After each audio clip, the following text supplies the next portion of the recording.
स्वागत है। एक शादी का गीत हम गाने जा रही हूँ, आप लोग सुनिए। अच्छा लगे तो सपोर्ट करिए और कमेंट में बताइए कि कैसा गीत है।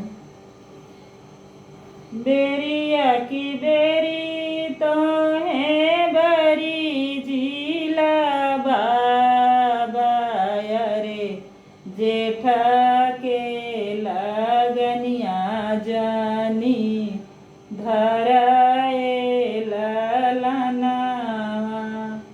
बेरिया की बेरी तो है बरी जिला बाबा, अरे जेठ के लगनिया जानी धराए ललना। जेठ बैसखवा के तलपत भुरिया रे, गोरे बदना कुम्ही लहे ललना। जेठ बैसखवा के ठीक दुपहरिया रे, गोरे बदना कुम्ही लहे ललना।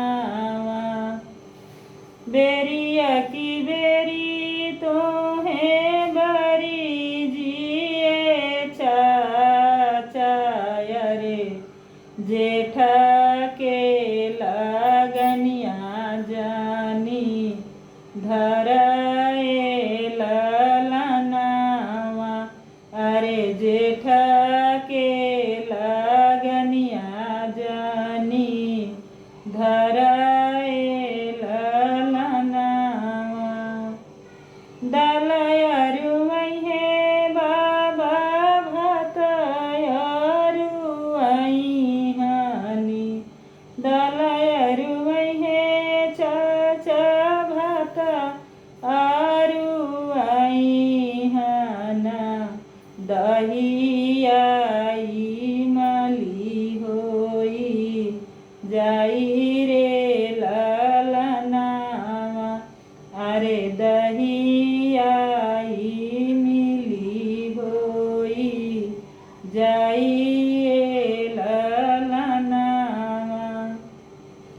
बेरिया की बेरी तो है बरी जिला भैया रे, जेठ के लगनिया जानी धरिया